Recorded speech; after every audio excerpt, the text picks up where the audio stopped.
एकीकृत बाल विकास योजना भारत सरकार द्वारा कुपोषण, शिशु मृत्यु दर, मातृ मृत्यु दर के स्तर में कमी लाने, बच्चों में मानसिक तथा बौद्धिक विकास की नींव डालने एवं उचित सामुदायिक शिक्षा के माध्यम से बच्चों के सामान्य स्वास्थ्य, पोषण तथा विकास संबंधी आवश्यकताओं की देखभाल में माताओं की क्षमता निर्माण के उद्देश्यों के साथ 2 अक्टूबर 1975 को एकीकृत बाल विकास योजना अर्थात इंटीग्रेटेड चाइल्ड डेवलपमेंट स्कीम प्रारंभ की गई थी। एकीकृत बाल विकास योजना का लक्ष्य बच्चों के उचित मानसिक, शारीरिक तथा सामाजिक विकास की नींव डालना, 6 वर्ष तक की आयु के बच्चों में पोषण व स्वास्थ्य की स्थिति को सुधारना, मातृ मृत्यु दर, शिशु मृत्यु दर, कुपोषण, रुग्णता और बीच में स्कूल छोड़ने की प्रवृत्ति में कमी लाना, बाल विकास को बढ़ावा देने हेतु विभिन्न विभागों में नीति निर्धारण और कार्यक्रम लागू करने में प्रभावकारी तालमेल कायम करना, उचित सामुदायिक शिक्षा के माध्यम से बच्चों में सामान्य स्वास्थ्य, पोषण तथा विकास संबंधी आवश्यकताओं की देखभाल के लिए माताओं की क्षमता बढ़ाना आदि है। एकीकृत बाल विकास योजना दुनिया की सबसे बड़ी महिला तथा बाल विकास से जुड़ी योजना है। पूरक पोषण आहार कार्यक्रम 2 अक्टूबर 1975 से प्रारंभ हुई एकीकृत बाल विकास योजना के तहत देश के सभी आंगनवाड़ी केंद्रों द्वारा पूरक पोषण आहार कार्यक्रम में 6 माह से लेकर 6 वर्ष तक की आयु समूह के बच्चों तथा गर्भवती व स्तनपान कराने वाली महिलाओं को पूरक पोषण आहार प्रदान किया जाता है। किशोरी बालिकाओं के सशक्तिकरण से संबंधित सबला योजना के अंतर्गत किशोरी बालिकाओं को भी इस योजना के तहत पूरक पोषण आहार प्रदान किया जा रहा है। 3 से 6 वर्ष की आयु के बच्चों को गर्म पके हुए भोजन के साथ नाश्ता भी दिया जाता है। नाश्ते में रेडी टू ईट फूड, उबला भीगा चना, देसी गुड़, भुना मूंगफली दाना, गुड़ प्रतिदिन अलग अलग नाश्ता चक्रानुक्रम में प्रदाय किया जाता है। 3 से 6 वर्ष आयु के गंभीर कुपोषित बच्चों को उपरोक्तानुसार नाश्ता एवं गर्म पके हुए भोजन के साथ अतिरिक्त रूप से रेडी टू ईट फूड भी प्रदान किया जाता है। गर्म पके हुए भोजन का प्रदाय महिला स्व सहायता समूहों, ग्राम पंचायतों, नगरीय निकायों के माध्यम से किया जाता है। नवा बिहान योजना घरेलू हिंसा से महिलाओं का संरक्षण अधिनियम 2005 के क्रियान्वयन के लिए छत्तीसगढ़ शासन के महिला एवं बाल विकास विभाग द्वारा नवा बिहान योजना संचालित की जा रही है। घरेलू हिंसा से महिलाओं का संरक्षण अधिनियम 2005 के प्रावधानों के अनुसार छत्तीसगढ़ के प्रत्येक जिले में महिला संरक्षण अधिकारी की पद स्थापना की गई है। छत्तीसगढ़ के महिला एवं बाल विकास विभाग की नवा बिहान योजना के अंतर्गत पीड़ित महिला को आवश्यकतानुसार विधिक सलाह, परामर्श, चिकित्सा सुविधा, परिवहन तथा आश्रय सुविधा उपलब्ध कराने हेतु प्रावधान किया गया है। छत्तीसगढ़ के महिला एवं बाल विकास विभाग की विभागीय नवा बिहान योजना 26 अक्टूबर 2006 से प्रारंभ हुई है। महतारी जतन योजना छत्तीसगढ़ के महिला एवं बाल विकास विभाग की महतारी जतन योजना के तहत आंगनवाड़ी केंद्र के माध्यम से आकर्षक थाली गर्भवती महिलाओं को पृथक पृथक मेन्यू अनुसार प्रदान की जाती है, जिसमें चावल, दाल, रोटी, रसेदार व सूखी सब्जी, अचार, पापड़, सलाद आदि दिया जाता है। इसके अतिरिक्त महिलाओं को घर ले जाने हेतु प्रतिदिन 75 ग्राम के मान से 450 ग्राम का साप्ताहिक ready to eat food packet दिया जाता है। छत्तीसगढ़ में लगभग 1.61 लाख महिलाओं को इस योजना से लाभान्वित किया जा रहा है। 3 मई 2016 को महतारी जतन योजना की शुरुआत की गई थी। मुख्यमंत्री कन्या विवाह योजना छत्तीसगढ़ में गरीब परिवारों को कन्या के विवाह के संबंध में होने वाली आर्थिक कठिनाइयों से बचाने के लिए छत्तीसगढ़ के महिला एवं बाल विकास विभाग द्वारा मुख्यमंत्री कन्या विवाह योजना लागू की गई है। मुख्यमंत्री कन्या विवाह योजना का उद्देश्य गरीब परिवारों को कन्या के विवाह के संदर्भ में होने वाली आर्थिक कठिनाइयों का निवारण, विवाह के अवसर पर होने वाली फिजूल खर्ची को रोकना एवं सादगीपूर्ण विवाह को बढ़ावा देने, सामूहिक विवाहों के आयोजन के माध्यम से मनोबल तथा आत्मसम्मान में वृद्धि एवं उनकी सामाजिक स्थिति में सुधार, सामूहिक विवाहों का प्रोत्साहन तथा विवाहों में दहेज के लेन देन की रोकथाम करना है। गरीबी रेखा से नीचे जीवन यापन करने वाले परिवार अथवा मुख्यमंत्री खाद्यान्न योजना के अंतर्गत कार्डधारी परिवार की 18 वर्ष से अधिक आयु की अधिकतम 2 कन्याओं को मुख्यमंत्री कन्या विवाह योजना के अंतर्गत लाभ प्रदान किया जाता है। इस योजना के अंतर्गत प्रत्येक कन्या के विवाह हेतु अधिकतम 25,000 रुपये की राशि व्यय किए जाने का प्रावधान है। इसमें से वर वधू हेतु श्रृंगार सामग्री पर 5,000 रुपये, अन्य उपहार सामग्री पर 14,000 रुपये, वधू को बैंक ड्राफ्ट के रूप में 1,000 रुपये तथा सामूहिक विवाह आयोजन पर प्रति कन्या राशि 5,000 रुपये तक व्यय किए जाने का प्रावधान है। छत्तीसगढ़ शासन द्वारा मुख्यमंत्री कन्या विवाह योजना के अंतर्गत विधवा, अनाथ और निराश्रित कन्याओं को भी शामिल किया गया है। छत्तीसगढ़ के महिला एवं बाल विकास विभाग की विभागीय मुख्यमंत्री कन्या विवाह योजना 1 अप्रैल 2005 से प्रारंभ हुई है। मुख्यमंत्री बाल संदर्भ योजना। छत्तीसगढ़ के महिला एवं बाल विकास विभाग की विभागीय योजना मुख्यमंत्री बाल संदर्भ योजना वर्ष 2009 से प्रारंभ की गई है। गंभीर कुपोषित बच्चों को कुपोषण के चक्र से बाहर लाकर कुपोषण की दर में कमी हेतु छत्तीसगढ़ में मुख्यमंत्री बाल संदर्भ योजना का संचालन किया जा रहा है। योजना के तहत गंभीर कुपोषित एवं संकटग्रस्त बच्चों को चिकित्सकीय परीक्षण की सुविधा, चिकित्सक द्वारा लिखी गई दवाएं तथा आवश्यकतानुसार बाल रोग विशेषज्ञों की परामर्श की सुविधा उपलब्ध कराई जाती है। एक हितग्राही को वर्ष भर में अधिकतम 500 रुपये तक की दवाएं तथा आवश्यकता होने पर चिकित्सा अधिकारी के परामर्श से इससे अधिक राशि की दवाएं भी उपलब्ध कराई जाती हैं। मुख्यमंत्री सुपोषण अभियान। छत्तीसगढ़ में 6 वर्ष से कम आयु के बच्चों में व्याप्त कुपोषण तथा 15 से 49 वर्ष आयु वर्ग की महिलाओं में व्याप्त एनीमिया अर्थात शरीर में खून की कमी को जड़ से समाप्त करने के लिए छत्तीसगढ़ के महिला एवं बाल विकास विभाग द्वारा मुख्यमंत्री सुपोषण अभियान 2 अक्टूबर 2019 से प्रारंभ किया गया है।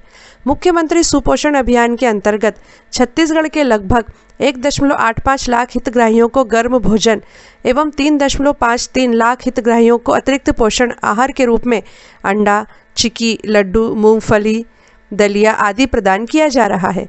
यह भी याद रखें कि छत्तीसगढ़ राज्य में 5 वर्ष से कम आयु वर्ग के लगभग 37% बच्चे कुपोषण एवं 15 से 49 आयु वर्ग की 47% महिलाएं एनीमिया से पीड़ित हैं। संस्कार अभियान। छत्तीसगढ़ के महिला एवं बाल विकास विभाग के संस्कार अभियान का मुख्य उद्देश्य गर्भधारण से 6 वर्ष की आयु तक के बच्चों के सर्वांगीण विकास हेतु आवश्यक आधारभूत संरचना, वातावरण एवं गुणवत्तापूर्ण सेवाएं उपलब्ध कराते हुए छत्तीसगढ़ के आंगनवाड़ी केंद्रों का उन्नयन करना है। संस्कार अभियान के तहत जहां एक और आंगनवाड़ी केंद्रों को संसाधन सामग्री उपलब्ध कराई जाती है, वहीं दूसरी ओर संस्कार अभियान के अंतर्गत गुणवत्तापूर्ण प्रारंभिक बाल्यावस्था देखरेख हेतु छत्तीसगढ़ के लगभग 49,000 आंगनवाड़ी कार्यकर्ताओं को अब तक प्रशिक्षण दिया जा चुका है। संस्कार अभियान की शुरुआत वर्ष 2017 से हुई है। संस्कार अभियान के तहत 3 से 6 वर्ष के बच्चों को आंगनबाड़ी केंद्रों में निर्धारित समय सारणी अनुसार शाला पूर्व शिक्षा भी प्रदान की जा रही है। सक्षम योजना। सक्षम योजना छत्तीसगढ़ के महिला एवं बाल विकास विभाग के तहत छत्तीसगढ़ महिला कोष द्वारा वित्तीय वर्ष 2009-10 से आरंभ की गई है।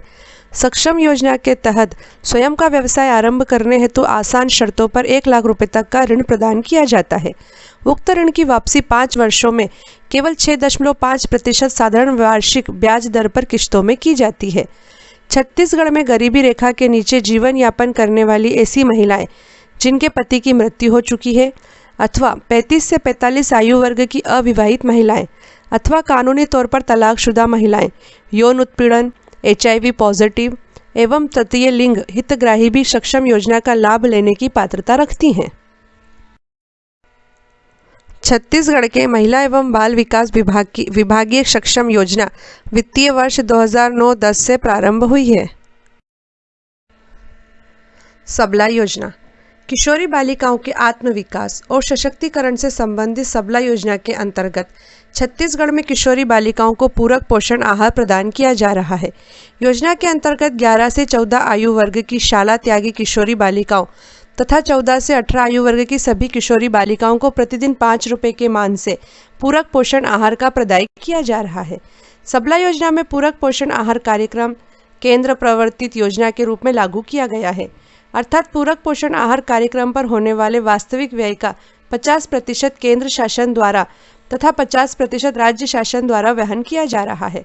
सबला योजना छत्तीसगढ़ के रायपुर, बस्तर, रायगढ़, राजनांदगांव, गरियाबंद, बालोदा बाजार, कोंडागांव, सूरजपुर, बलरामपुर एवं सरगुजा जिलों में लागू है।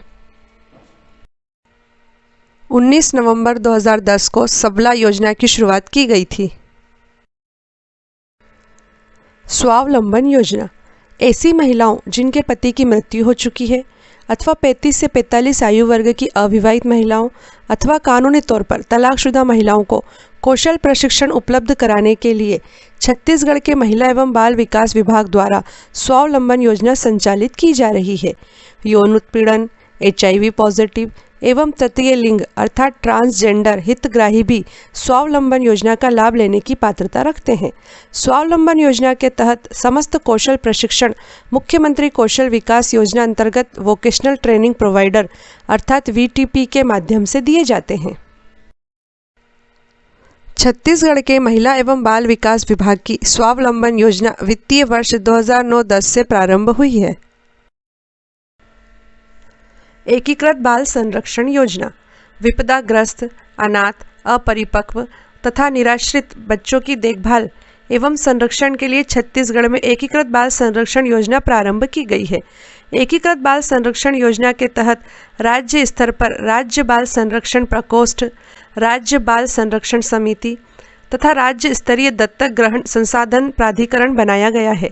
इसके अलावा एकीकृत बाल संरक्षण योजना के तहत बच्चे 24 घंटे चालू रहने वाले चाइल्ड हेल्पलाइन नंबर 1098 पर फोन करके आपातकालीन सहायता भी प्राप्त कर सकते हैं। एकीकृत बाल संरक्षण योजना अर्थात इंटीग्रेटेड चाइल्ड प्रोटेक्शन स्कीम वित्तीय वर्ष 2009-10 से प्रारंभ हुई है।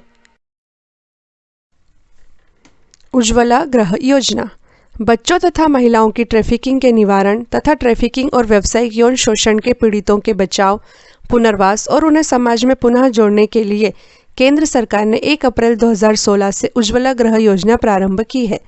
सरल शब्दों में कहें तो यौन शोषण के उद्देश्य से बच्चों, लड़कियों तथा महिलाओं की तस्करी को ट्रैफिकिंग कहते हैं। उज्ज्वला गृह योजना में पुलिस द्वारा यौन तस्करों से मुक्त कराए गए बच्चों, लड़कियों तथा महिलाओं को रहने का स्थान प्रदान किया जाता है, उनकी ज़रूरतें पूरी की जाती हैं तथा उनको कौशल प्रशिक्षण प्रदान कर उनका पुनर्वास किया जाता है। यह हमारे समाज की कैसी विडंबना है कि यौन तस्करों से मुक्त कराए गए बच्चों तथा महिलाओं को अधिकतर उनका स्वयं का परिवार ही स्वीकार नहीं करता है। ऐसे में यह योजना ही उनका सहारा बनती है। उज्ज्वला गृह योजना के तहत छत्तीसगढ़ के रायपुर, बिलासपुर, कोरबा तथा कोरिया में संरक्षण एवं पुनर्वास गृह P&R होम संचालित किए जा रहे हैं। कामकाजी महिलाओं के लिए हॉस्टल योजना भारत सरकार द्वारा वित्तीय वर्ष 1972-1973 से शहरों, कस्बों एवं ग्रामीण क्षेत्रों में कामकाजी महिलाओं को हॉस्टल सुविधा उपलब्ध कराने हेतु यह योजना लागू की गई है। कामकाजी महिलाओं के लिए हॉस्टल योजना का उद्देश्य व्यावसायिक प्रतिबद्धताओं के कारण अपने परिवार से दूर रहने वाली कामकाजी महिलाओं के लिए सुरक्षित और किफ़ायती आवास की उपलब्धता को बढ़ावा देना है। छत्तीसगढ़ में वर्तमान में 4 जिलों रायपुर, बिलासपुर, रायगढ़ तथा धमतरी में कामकाजी महिला हॉस्टल का संचालन हो रहा है। किशोरी बालिकाओं के लिए योजना केंद्र सरकार ने 11 से 18 वर्ष की किशोरी बालिकाओं के सशक्तिकरण के लिए सबला नामक योजना 19 नवंबर 2010 से प्रारंभ की थी।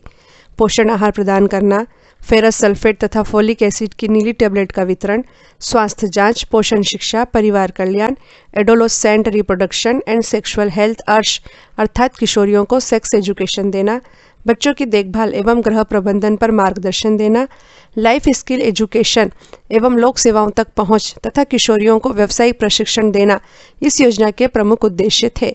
1 अप्रैल 2018 से इस योजना में केंद्र सरकार की किशोरी शक्ति योजना को समाहित कर दिया गया है तथा इस सबला योजना को समन्वित बाल विकास योजना ICDS के साथ सम्मिलित अर्थात लिंक कर दिया गया है। यह योजना वर्तमान में देश के 503 जिलों में चलाई जा रही है।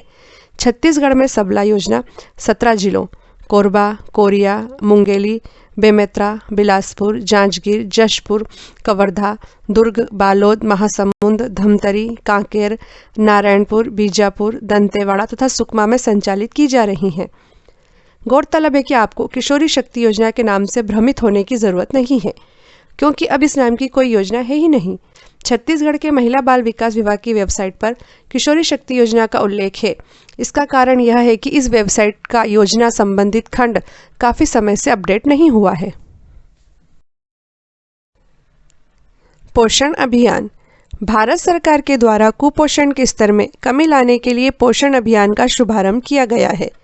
पोषण अभियान का शुभारंभ 8 मार्च 2018 को भारत के प्रधानमंत्री द्वारा राजस्थान के झुंझुनू में किया गया था। पोषण अभियान देश के सभी राज्यों में लागू किया गया है। पोषण अभियान का लक्ष्य राष्ट्रीय स्तर पर निर्धारित किया गया है, जिसके अनुसार जन्म से 6 वर्ष तक की आयु समूह के बच्चों, गर्भवती महिलाओं एवं धात्री माताओं अर्थात स्तनपान कराने वाली महिलाओं में विद्यमान कुपोषण स्तर में चरणबद्ध तरीके से प्रतिवर्ष 2% की कमी लाना है। प्रधानमंत्री मातृ वंदना योजना।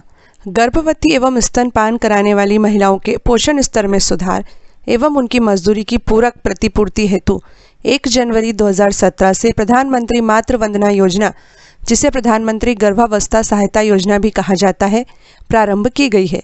प्रधानमंत्री मातृ वंदना योजना के तहत ऐसी गर्भवती महिलाओं एवं स्तनपान कराने वाली माताओं को जो केंद्र सरकार या राज्य सरकारों या सार्वजनिक उपक्रमों में नियमित रोजगार में हैं या जो वर्तमान में लागू किसी कानून के अंतर्गत समान लाभ प्राप्त कर रही हैं, उनको छोड़कर बाकी बची सभी गर्भवती महिलाएं एवं स्तनपान कराने वाली महिलाएं इस योजना के तहत पात्र हैं।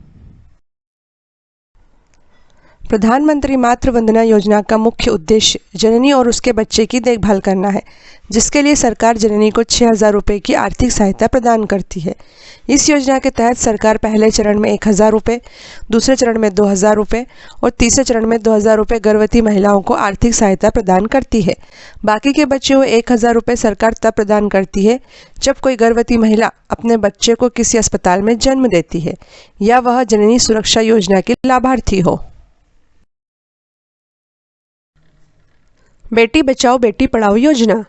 भारत के प्रधानमंत्री ने 22 जनवरी 2015 को हरियाणा के पानीपत जिले से बेटी बचाओ बेटी पढ़ाओ योजना का शुभारंभ किया है। यह योजना बालिकाओं को जीवित रखने, सुरक्षित रखने, शिक्षित बनाने एवं सशक्त बनाने के लिए समन्वित एवं केंद्रीयकृत प्रयास सुनिश्चित करने हेतु शुरू की गई है। इसे एक राष्ट्रीय अभियान के रूप में सभी राज्यों एवं केंद्र शासित प्रदेशों में क्रियान्वित किया जा रहा है। लैंगिक भेदभाव के कारण बालिकाओं की हत्या रोकना, बालिकाओं का जीवन एवं सुरक्षा सुनिश्चित करना, बालिकाओं की शिक्षा व सहभागिता सुनिश्चित करना इस योजना के मूल उद्देश्य हैं। बेटी बचाओ बेटी पढ़ाओ योजना के तहत सोनोग्राफी सेंटर्स पर ट्रैकिंग सिस्टम लगाकर तथा समाज को जागरूक कर कन्या भ्रूण हत्या को रोकने का प्रयास किया जा रहा है, ताकि लिंगानुपात को ठीक किया जा सके। छत्तीसगढ़ में बालिकाओं की शिक्षा व सहभागिता सुनिश्चित करने हेतु भी इस योजना के तहत काफ़ी प्रयास हो रहे हैं। गौरतलब है कि बाल लिंगानुपात CSR को 0 से 6 वर्ष के प्रति 1,000 बालकों में बालिकाओं की संख्या के रूप में परिभाषित किया गया है। परीक्षा के दृष्टिकोण से आप यह भी याद रखें कि छत्तीसगढ़ का 2011 की जनगणना के अनुसार लिंगानुपात 991 है, जो कि देश में 5वें नंबर पर है।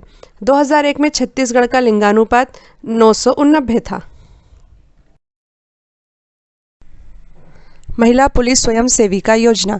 महिलाओं के साथ होने वाली हिंसा की विभिन्न घटनाओं जैसे घरेलू हिंसा, लैंगिक हिंसा, दहेज उत्पीड़न, अवैध मानव व्यापार, बाल विवाह, लिंग चयन व भ्रूण हत्या आदि की त्वरित सूचना प्राप्ति एवं उस पर शीघ्र कार्रवाई होने पर ऐसी घटनाओं पर रोक लगाने में सहायता मिल सकती है।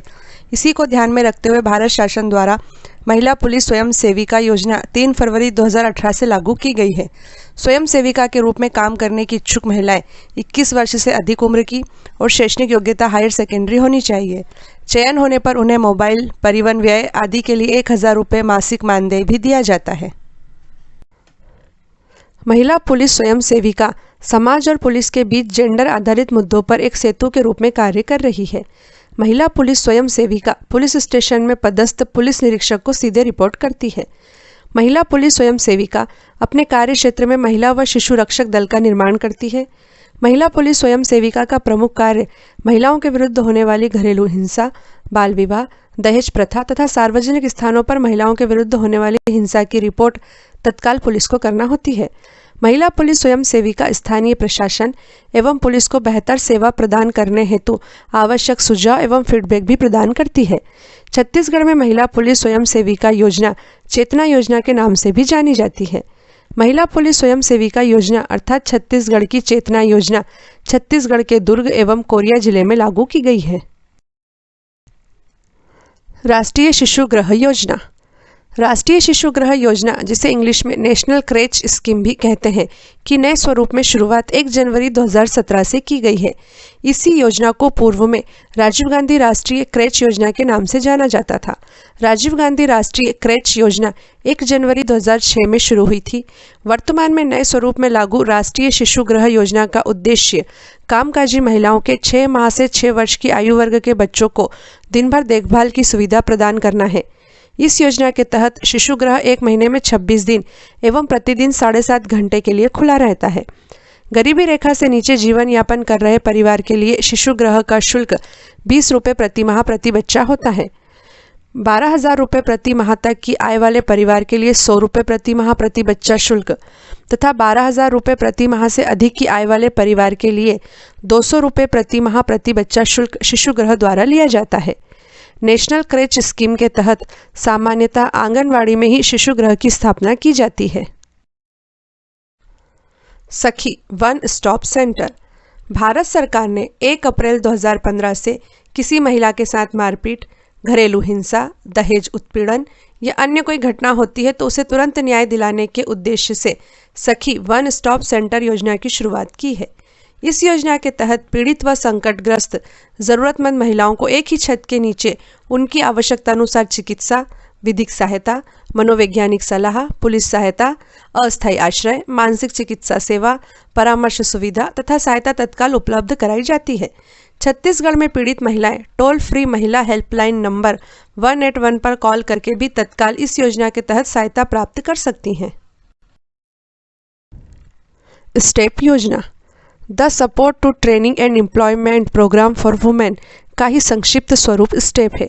स्टेप योजना वित्तीय वर्ष 1986-87 में भारत सरकार के महिला एवं बाल विकास मंत्रालय द्वारा महिलाओं को कौशल प्रशिक्षण देकर उन्हें रोजगार तथा स्वरोजगार के अवसर प्रदान कर आत्मनिर्भर बनाने के लिए शुरू की गई है। सरल भाषा में कहें तो स्टेप योजना महिलाओं को कौशल प्रशिक्षण देकर उन्हें एंटरप्रेन्योर या उद्यमी बनाने की दिशा में आगे बढ़ाती हैं। 16 वर्ष से अधिक आयु की कोई भी महिला इस योजना का लाभ ले सकती है। इस योजना में अधिकतम आयु सीमा का कोई बंधन नहीं है। स्वाधार गृह योजना। केंद्र सरकार द्वारा स्वाधार और अल्पावास गृह नामक 2 पूर्ववर्ती योजनाओं को आपस में सम्मिलित करके 1 जनवरी 2016 से स्वाधार गृह योजना की शुरुआत की गई है। संकटग्रस्त महिलाओं, विधवा, निराश्रित, तिरस्कृत, परित्यज्यता आदि महिलाओं को निःशुल्क आवास, भरण पोषण, शिक्षण, प्रशिक्षण, विविध सहायता और पुनर्वास की व्यवस्था स्वाधार गृह योजना के तहत प्रदान की जाती है। छत्तीसगढ़ में वर्तमान में 3 स्वाधार गृह का संचालन बिलासपुर, सरगुजा एवं कांकेर में किया जा रहा है। इस योजना में केंद्र एवं छत्तीसगढ़ सरकार का अंशदान 60:40 के अनुपात में है। 181 महिला हेल्पलाइन नंबर। महिलाओं के विरुद्ध होने वाली हिंसा तथा अन्य दुर्घटनाओं के मामलों में त्वरित सहायता उपलब्ध कराने के उद्देश्य से छत्तीसगढ़ के रायपुर केंद्र से महिला हेल्पलाइन नंबर 181 का संचालन सखी वन स्टॉप सेंटर के साथ समन्वय करके किया जा रहा है। महिला हेल्पलाइन टोल फ्री नंबर 181 का संचालन छत्तीसगढ़ में 25 जून 2016 से शुरू किया गया है। महिला हेल्पलाइन नंबर 181 के अलावा छत्तीसगढ़ की महिलाएं वेबसाइट www.181chhattisgarh.in, ईमेल help@181chhattisgarh.in या www.facebook.com/181WHL छत्तीसगढ़ पर मैसेज भेजकर भी तत्काल सहायता प्राप्त कर सकती हैं। चाइल्ड लाइन 1098 चाइल्ड लाइन सुरक्षा एवं देखरेख के ज़रूरतमंद बच्चों के लिए 24 घंटे आकस्मिक फ़ोन सेवा है जो उन्हें तत्काल मदद प्रदान करती है। इस सेवा का प्रयोग कोई भी संकटग्रस्त बच्चा या उसकी ओर से कोई अन्य टोल फ्री नंबर 1098 पर फ़ोन कर सकता है।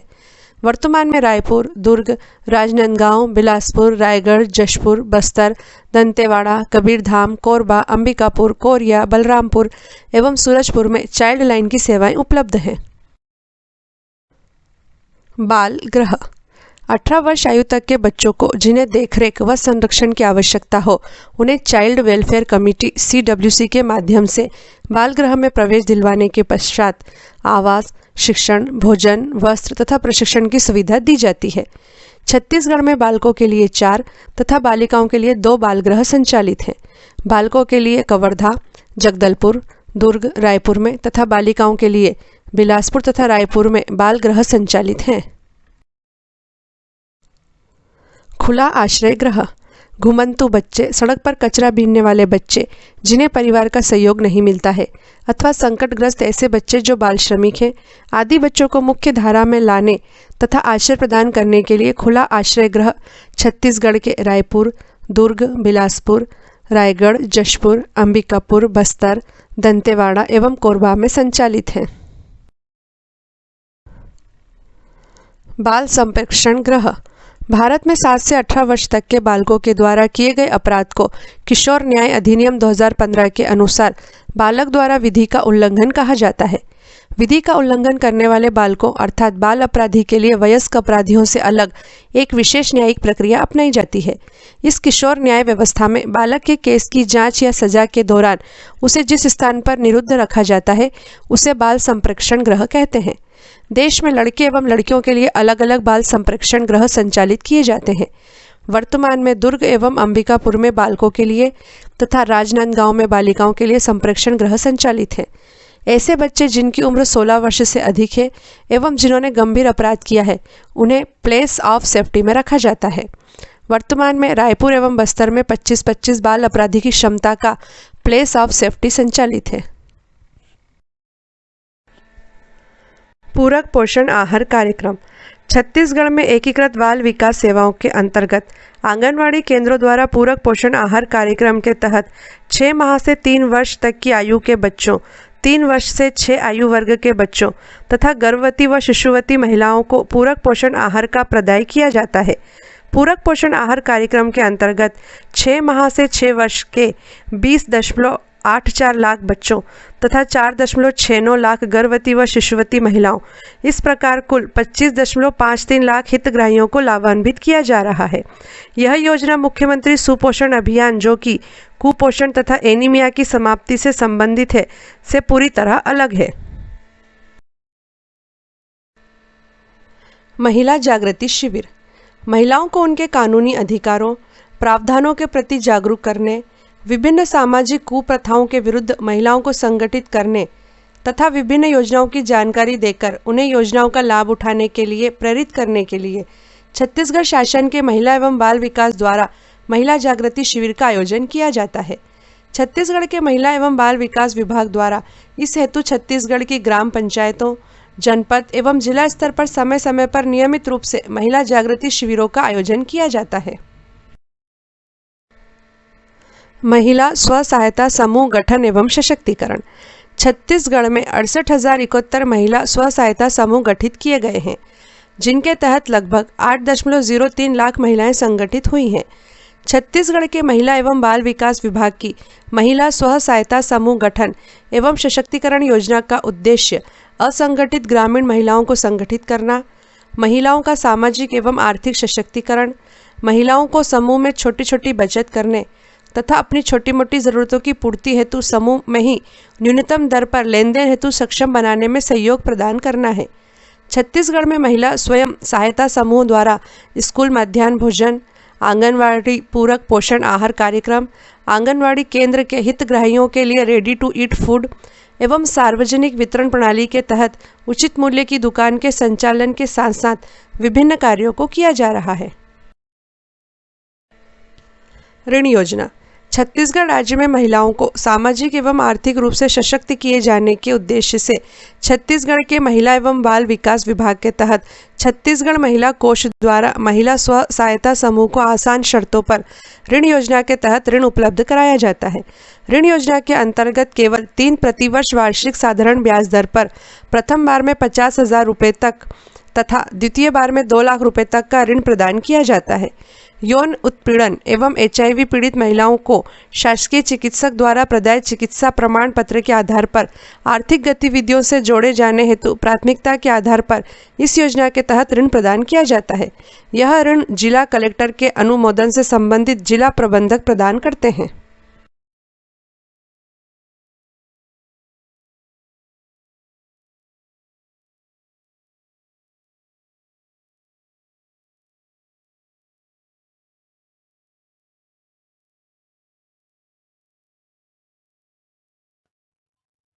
बेटी बचाओ बेटी पढ़ाओ कार्यक्रम का शुभारंभ किस जिले से किया गया था? इसका उत्तर है पानीपत। भारत के प्रधानमंत्री नरेंद्र मोदी ने 22 जनवरी 2015 को हरियाणा के पानीपत जिले से बेटी बचाओ बेटी पढ़ाओ कार्यक्रम का शुभारंभ किया था।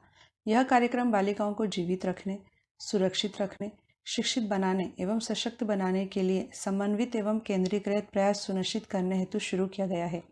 इसे एक राष्ट्रीय अभियान के रूप में सभी राज्यों एवं केंद्र शासित प्रदेशों में क्रियान्वित किया जा रहा है।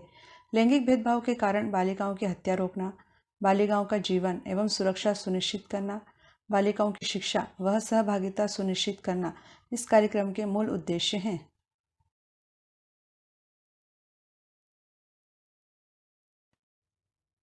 सुकन्या समृद्धि योजना के तहत किस आयु तक की बालिका का खाता खुलवाया जा सकता है?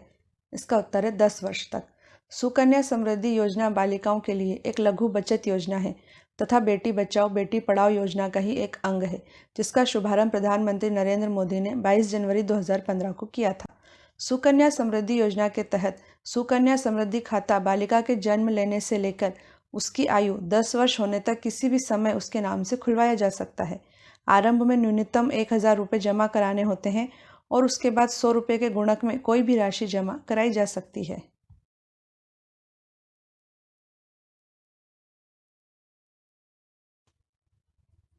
समग्र शिक्षा अभियान कार्यक्रम कब शुरू किया गया था? इसका उत्तर है 24 मई 2018 को। 24 मई 2018 को आरंभ किए गए समग्र शिक्षा अभियान कार्यक्रम के माध्यम से स्कूली शिक्षा को गुणवत्तापूर्ण बनाने पर जोर दिया जा रहा है। योजना के तहत शिक्षा में तकनीकी प्रयोग बढ़ाकर विद्यार्थियों और शिक्षकों को अधिक सशक्त बनाया जाएगा। योजना में बालिका शिक्षा पर फोकस किया गया है। इस अभियान में पूर्व में चल रही 3 योजनाओं सर्व शिक्षा अभियान, राष्ट्रीय माध्यमिक शिक्षा अभियान और समग्र शिक्षा अभियान को समाहित कर दिया गया है। इसका उद्देश्य बच्चों को गुणवत्तापूर्ण शिक्षा प्रदान करने के साथ उन्हें समग्र रूप से विकास की ओर अग्रसर करना है।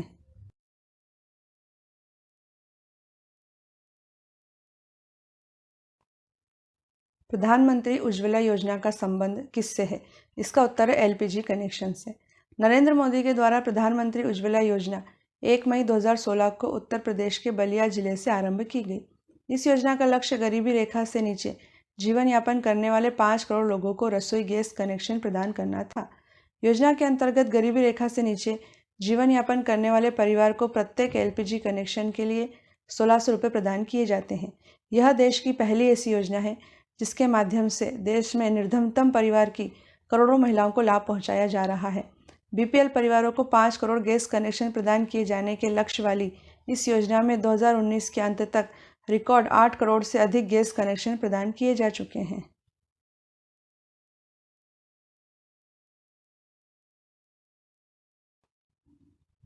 उज्ज्वला प्लस योजना क्या है? इसका उत्तर है LPG सब्सिडी छोड़ने से।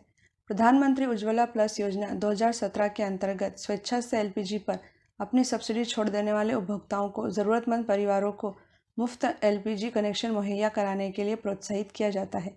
इसके अंतर्गत LPG पर अपनी सब्सिडी छोड़ देने वाले उपभोक्ताओं की सब्सिडी की राशि से गरीब परिवारों को मुफ्त LPG कनेक्शन दिए जाते हैं।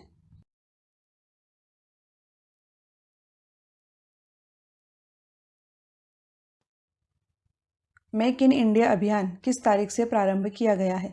इसका उत्तर है 25 सितंबर 2014 से। भारत के प्रधानमंत्री नरेंद्र मोदी ने देश में मैन्युफैक्चरिंग सेक्टर को बढ़ावा देने के उद्देश्य से 25 सितंबर 2014 को मेक इन इंडिया अभियान का शुभारंभ किया।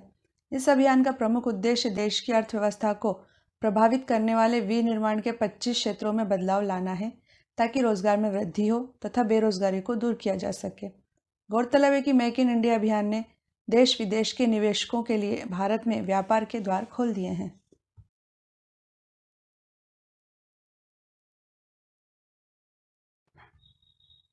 स्मार्ट सिटी योजना में कितने शहरों को स्मार्ट सिटी के रूप में विकसित करने का लक्ष्य रखा गया है? इसका उत्तर है 100 शहरों को। 25 जून 2015 को प्रारंभ की गई स्मार्ट सिटी योजना नरेंद्र मोदी सरकार की एक महत्वाकांक्षी योजना है। इसके तहत देश भर के 100 चुनिंदा शहरों को स्मार्ट सिटी के रूप में विकसित किया जाएगा। स्मार्ट सिटी का इंफ्रास्ट्रक्चर इस तरह से विकसित किया जाएगा कि वहां रहने वाले व्यक्ति को जरा भी असुविधा न हो। स्मार्ट सिटी योजना हेतु 20 शहरों की पहली सूची जनवरी 2016 में, 13 शहरों की दूसरी सूची मई 2016 में, 27 शहरों की तीसरी सूची सितंबर 2016 में और 30 शहरों की चौथी सूची जून 2017 में जारी की गई थी। 9 शहरों की पांचवी सूची जनवरी 2018 में जारी की गई तथा जून 2018 में शिलांग को 100वें स्मार्ट शहर के रूप में चुना गया है।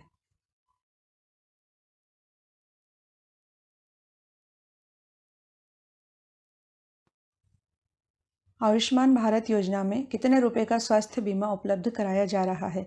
इसका उत्तर है सालाना 5 लाख रुपए का। मोदी केयर के नाम से मशहूर आयुष्मान भारत योजना 1 अप्रैल 2018 से शुरू की गई है।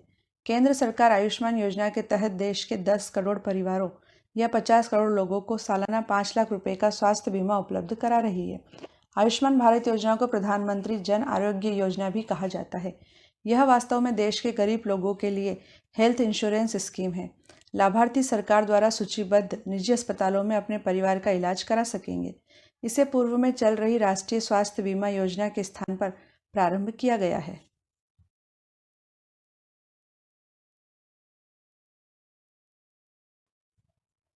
स्वच्छ भारत अभियान किस तारीख से प्रारंभ हुआ है? इसका उत्तर है 2 अक्टूबर 2014। प्रधानमंत्री नरेंद्र मोदी ने 2 अक्टूबर 2014 को गांधी जयंती के दिन स्वच्छ भारत अभियान का शुभारंभ किया था। स्वच्छ भारत अभियान का लक्ष्य खुले में शौच को रोकना, प्रत्येक घर में शौचालय का निर्माण करना तथा कचरे का उचित ढंग से निस्तारण करना है। लोगों में स्वच्छता के प्रति जागरूकता उत्पन्न करना भी स्वच्छ भारत अभियान का मुख्य लक्ष्य है। इसके तहत वर्ष 2019 के अंत तक भारत को संपूर्ण स्वच्छ बनाने का लक्ष्य तय किया गया था। 2 अक्टूबर 2019 को प्रधानमंत्री नरेंद्र मोदी ने भारत को खुले में शौच से मुक्त अर्थात ODF घोषित कर दिया है।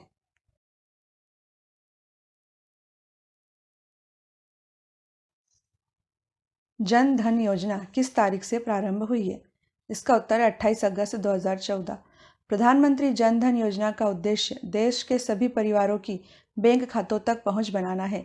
प्रधानमंत्री जन धन योजना 28 अगस्त 2014 को मोदी सरकार द्वारा प्रारंभ की गई थी। इसके अंतर्गत जीरो बैलेंस पर बैंक खाता खोला जा सकता है। निर्धन लोगों को आर्थिक रूप से सशक्त बनाने हेतु चलाई गई इस योजना में खाता धारकों को 30,000 रुपये का न्यूनतम जीवन बीमा और 1 लाख रुपए का दुर्घटना बीमा दिया जाता है।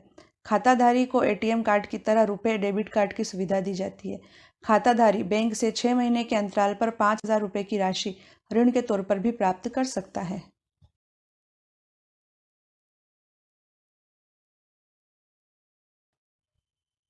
नमामि गंगे कार्यक्रम किस तारीख को प्रारंभ हुआ है? इसका उत्तर है 7 जुलाई 2016 को। गंगा नदी को स्वच्छ बनाने हेतु 7 जुलाई 2016 को केंद्र सरकार के द्वारा नमामि गंगे कार्यक्रम का प्रारंभ किया गया है। 20,000 करोड़ रुपए की लागत वाले इस कार्यक्रम के द्वारा गंगा नदी की स्वच्छता हेतु अनेक योजनाएं क्रियान्वित की जा रही हैं, जिनमें गंगा नदी को प्रदूषण मुक्त करने के लिए जलमल उपचार संयंत्रों की स्थापना, जैवोपचार, गंगा में ठोस कचरा प्रवाहित करने पर रोक, गंगा में गिरने वाले गंदे पानी के उपचार हेतु संयंत्रों की स्थापना, गंगा में गिरने वाले जल मल को निकासी बिंदु पर ही रोकने के उपाय, गंगा किनारे स्थापित कारखानों पर अंकुश जैसे कार्य शामिल हैं।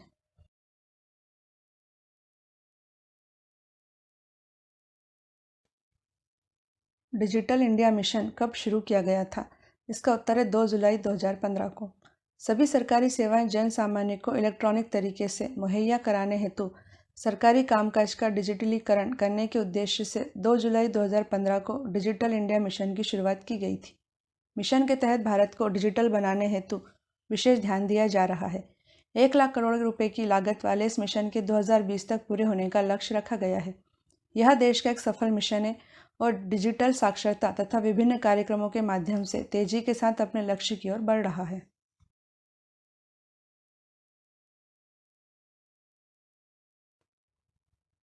स्टार्टअप इंडिया अभियान किससे संबंधित है? इसका उत्तर है नए उद्यमों से। 16 जनवरी 2016 को उत्तर प्रदेश के नोएडा से नए उद्यमों को बढ़ावा देने के उद्देश्य से स्टार्टअप इंडिया अभियान का प्रारंभ किया गया। योजना का मुख्य उद्देश्य छोटे शहरों व गांवों के युवाओं को लाभ पहुंचाना है। इसके तहत युवाओं को नवीनतम एवं रचनात्मक कार्यों के लिए आर्थिक मदद व टैक्स में छूट दी जाती है। युवाओं को स्टार्टअप प्रारंभ करने के लिए मार्गदर्शन और तकनीकी सहायता उपलब्ध कराने का भी प्रावधान है।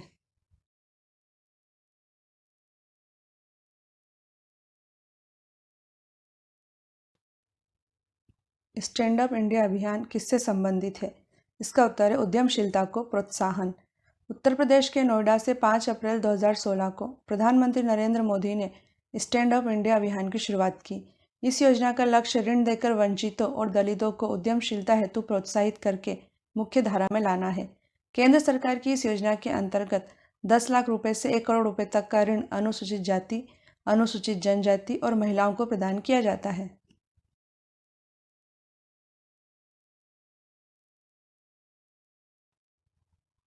उजाला योजना में कार्बन उत्सर्जन में कितने प्रतिशत कमी लाने का लक्ष्य रखा गया है? इसका उत्तर है 30 से 31%।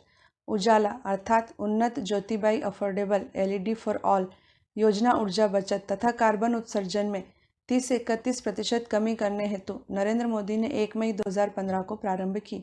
इस योजना के अंतर्गत बिजली की बचत हेतु कम मूल्य पर एलईडी बल्ब दिए जाते हैं। उजाला योजना ने ऊर्जा की बचत करने वाली लाइटिंग के बारे में जागरूकता उत्पन्न करने में महत्वपूर्ण भूमिका अदा की है। महत्वपूर्ण बात यह है कि इस योजना से देश में प्रति वर्ष 12 करोड़ टन कार्बन मोनोऑक्साइड उत्सर्जन में कमी आई है। यह योजना बचत लैंप योजना के स्थान पर शुरू की गई है।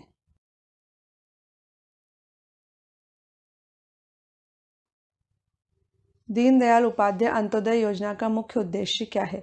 इसका उत्तर है कौशल विकास। 25 सितंबर 2014 को प्रारंभ की गई दीनदयाल उपाध्याय अंत्योदय योजना का उद्देश्य कौशल विकास और अन्य उपायों के माध्यम से आजीविका के अवसरों में वृद्धि कर शहरी और ग्रामीण गरीबी को कम करना है।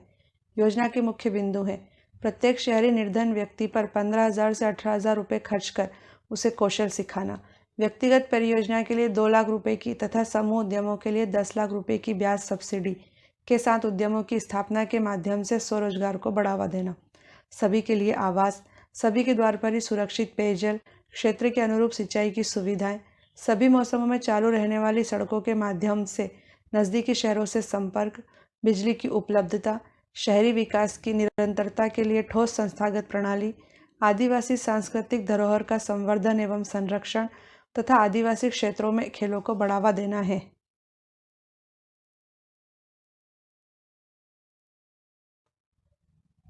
राष्ट्रीय रुर्बन मिशन की शुरुआत किस वर्ष की गई है? इसका उत्तर है 2016 में। भारत के प्रधानमंत्री नरेंद्र मोदी ने 21 फरवरी 2016 को छत्तीसगढ़ के राजनांदगांव जिले के कुरुभात गांव से राष्ट्रीय रुर्बन मिशन का शुभारंभ किया था। राष्ट्रीय रुर्बन मिशन के तहत ग्रामीण क्षेत्रों में आधारभूत सेवाओं में वृद्धि तथा सुविधाएं प्रदान कर गांवों का विकास करना है।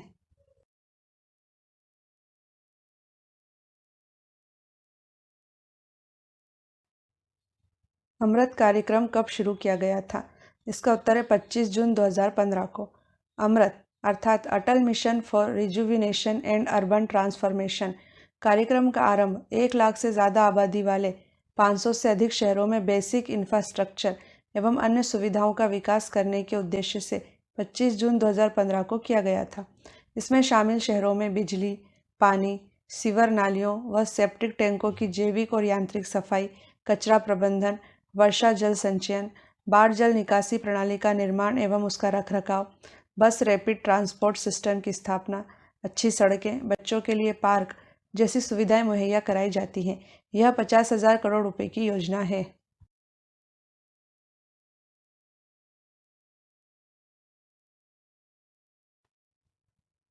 सुगम्य भारत अभियान किसके लिए शुरू किया गया है? इसका उत्तर है विकलांगों के लिए। सुगम्य भारत अभियान का आरंभ प्रधानमंत्री नरेंद्र मोदी द्वारा 3 दिसंबर 2015 को अंतर्राष्ट्रीय विकलांग दिवस के दिन किया गया था। केंद्र सरकार ने विकलांगों अर्थात दिव्यांगों के उत्पादक, सुरक्षित और गरिमापूर्ण जीवन जीने के लिए उन्हें प्रगति और विकास हेतु समान अवसर और सुगम्यता प्रदान करने हेतु सुगम्य भारत अभियान की शुरुआत की है। सुगम्य भारत अभियान विकलांगों के लिए सभी प्रकार की सुगम्यता प्रदान करने हेतु और 3 स्तंभों निर्माण परिवेश, सार्वजनिक परिवार तथा सूचना एवं संचार प्रौद्योगिकियों पर जोर देते हुए एक सक्षम और बाधा मुक्त वातावरण बनाने हेतु एक राष्ट्रव्यापी अभियान है।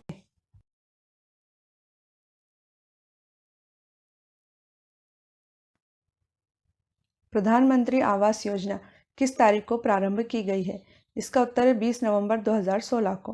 प्रधानमंत्री नरेंद्र मोदी ने 20 नवंबर 2016 को आगरा से प्रधानमंत्री आवास योजना का शुभारंभ किया। यह योजना शहरी तथा ग्रामीण क्षेत्रों के लिए दो अलग अलग नामों प्रधानमंत्री आवास योजना शहरी तथा प्रधानमंत्री आवास योजना ग्रामीण से चलाई जा रही है। लोगों को अपना घर दिलाने के उद्देश्य से योजना के तहत वर्ष 2022 तक 2 करोड़ से ज़्यादा घरों का निर्माण किया जाएगा। योजना को निम्नलिखित 4 कार्यक्रम घटकों के माध्यम से पूरा किया जा रहा है। पहला, निजी प्रवर्तकों की भागीदारी से स्लम वासियों का स्लम पुनर्वास। दूसरा, ऋण से जुड़ी ब्याज सब्सिडी के माध्यम से कमजोर वर्ग के लिए किफ़ायती आवास को प्रोत्साहन। तीसरा, सार्वजनिक तथा निजी क्षेत्रों के साथ भागीदारी में किफ़ायती आवासों का निर्माण। चौथा, लाभार्थी आधारित व्यक्तिगत आवास निर्माण के लिए सब्सिडी।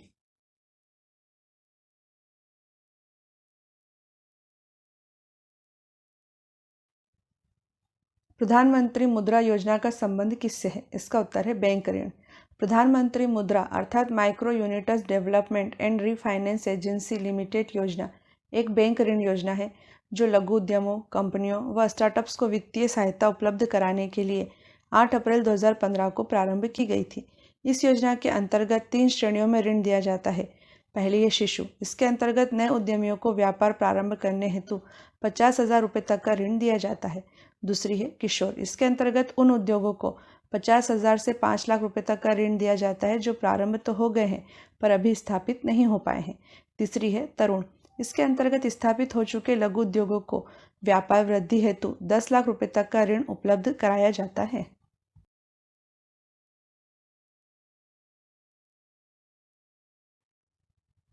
नई मंजिल योजना का संबंध किससे है? इसका उत्तर है औपचारिक शिक्षा कौशल प्रशिक्षण। नई मंजिल योजना बीच में ही पढ़ाई छोड़ चुके अथवा मदरसों जैसे सामुदायिक शिक्षा संस्थानों में पढ़े 17 से 35 वर्ष के अल्पसंख्यक युवाओं को कक्षा 8वीं या 10वीं तक औपचारिक शिक्षा तथा प्रमाण पत्र के साथ कौशल प्रशिक्षण देने के उद्देश्य से प्रारंभ की गई है ताकि वे बेहतर रोजगार प्राप्त करने के योग्य हो जाएं और बेहतर जीवन जी सकें। इस योजना में कम से कम 30% सीटें अल्पसंख्यक लड़कियों के लिए रखी गई हैं। इसमें 9 से 12 महीने का गैर आवासीय कार्यक्रम भी है जिसमें उनकी शिक्षा के लिए तथा लाभकारी रोजगार प्राप्त करने के लिए किसी कौशल का प्रशिक्षण दिया जाता है।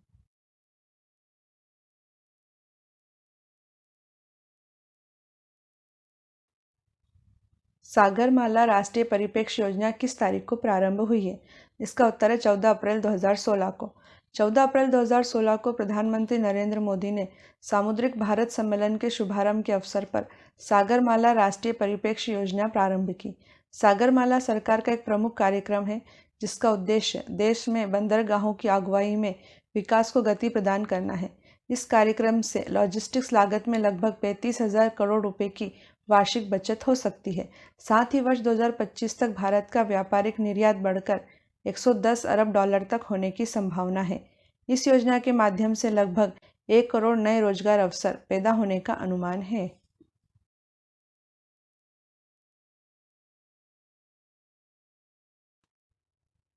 प्रधानमंत्री ग्राम सड़क योजना किस तारीख को प्रारंभ हुई थी? इसका उत्तर है 25 दिसंबर 2000 को। भारत सरकार ने 25 दिसंबर 2000 को प्रधानमंत्री ग्राम सड़क योजना अर्थात PMGSY की शुरुआत की थी। इस योजना का प्रमुख उद्देश्य ग्रामीण इलाकों में 500 या इससे अधिक आबादी वाले पहाड़ी और रेगिस्तानी क्षेत्रों में 250 लोगों की आबादी वाले गांव सड़क संपर्क से वंचित गांवों को 12 सड़कों से जोड़ना है। प्रधानमंत्री ग्राम सड़क योजना के तहत सम्मिलित 1,58,891 गांवों में से 84,414 गांवों को जोड़ने के लिए लक्षित 3,67,693 किलोमीटर में से 2,09,570 किलोमीटर नई सड़कों का निर्माण किया जा चुका है।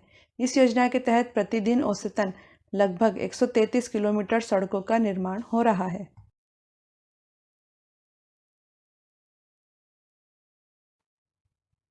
ई नाम योजना किससे संबंधित है? इसका उत्तर है किसानों को उनकी उपज का उचित मूल्य दिलाने से। ई नेशनल एग्रीकल्चर मार्केट अर्थात ई नाम योजना का प्रारंभ प्रधानमंत्री मोदी के द्वारा 14 अप्रैल 2016 को किसानों को उनकी उपज का उचित मूल्य प्राप्त कराने के उद्देश्य से किया गया है। ई-नाम राष्ट्रीय स्तर का इलेक्ट्रॉनिक ट्रेडिंग पोर्टल है जो एकीकृत राष्ट्रीय बाजार के लिए एक मंच है। इसका उद्देश्य व्यापारियों को राज्य के सभी बाजारों के लिए लाइसेंस उपलब्ध करवाना, कृषि उपज के गुणवत्ता मानकों में एकरूपता लाना तथा प्रत्येक बाजार में गुणवत्ता परीक्षण का प्रावधान उपलब्ध कराना है।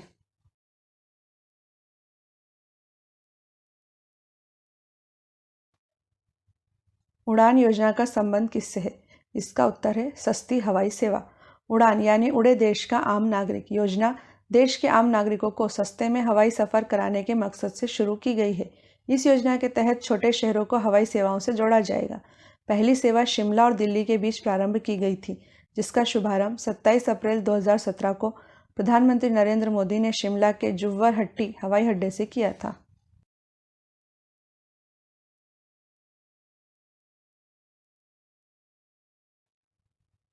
साथ कार्यक्रम किसने प्रारंभ किया है? इसका उत्तर है नीति आयोग ने। साथ अर्थात sustainable action for transforming human capital कार्यक्रम का आरंभ 10 जून 2017 को नीति आयोग द्वारा किया गया है। शिक्षा व स्वास्थ्य क्षेत्र में कायाकल्प करने के उद्देश्य को लेकर इसका आरंभ किया गया है। यह कार्यक्रम विभिन्न राज्यों द्वारा नीति आयोग से अपेक्षित तकनीकी सहायता की आवश्यकता पूरी करेगा। इसका लक्ष्य बेहतर स्वास्थ्य प्रणालियों के लिए राज्यों की 3 भावी रोल मॉडल का चयन और निर्माण करना।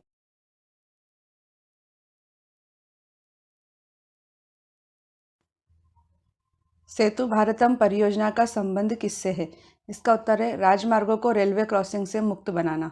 सेतु भारतम परियोजना राष्ट्रीय राजमार्गों को रेलवे क्रॉसिंग से मुक्त बनाने के उद्देश्य से 4 मार्च 2016 से प्रारंभ की गई है। इसका लक्ष्य सभी राष्ट्रीय राजमार्गों को रेलवे क्रॉसिंग से मुक्त बनाना है ताकि उन पर आवाजाही सुगम हो सके। इस परियोजना के तहत 20,800 करोड़ रुपए की लागत से 208 रेलवे ओवरब्रिज तथा रेलवे अंडरब्रिज का निर्माण किया जाएगा। साथ ही लगभग 1500 पुराने और खस्ताहाल पुलों को लगभग 30,000 करोड़ रुपए की लागत से चरणबद्ध तरीके से मजबूत बनाकर सुधारा जाएगा।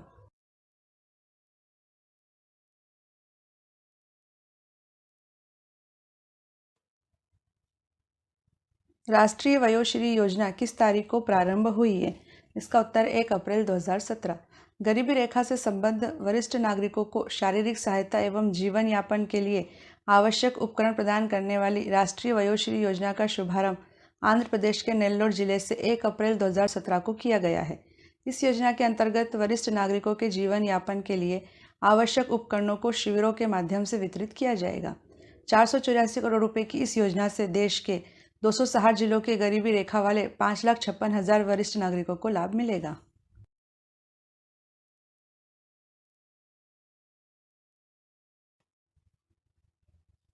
हृदय योजना का संबंध किससे है? इसका उत्तर है विरासत स्थल संरक्षण से। हृदय अर्थात heritage city development and augmentation योजना 21 जनवरी 2015 को प्रारंभ की गई थी। हृदय योजना विरासत शहरों में स्थित ऐतिहासिक इमारतों के संरक्षण, संवर्धन और इन शहरों में आर्थिक गतिविधियों के विकास से संबंधित है। केंद्र सरकार द्वारा वित्त पोषित यह योजना विरासत शहरों के समेकित, समावेशी और सतत विकास हेतु तैयार की गई है।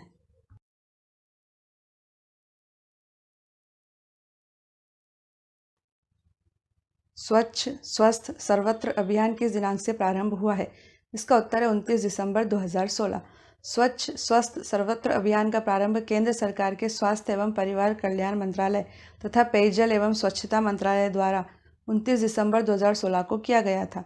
इस अभियान के माध्यम से स्वच्छ भारत से एक कदम आगे स्वस्थ भारत के निर्माण पर जोर दिया जा रहा है। इस अभियान का उद्देश्य बेहतर स्वच्छता, ज़्यादा जागरूकता और स्वस्थ जीवन शैली अपनाकर उत्तम स्वास्थ्य के लक्ष्य को प्राप्त करना है।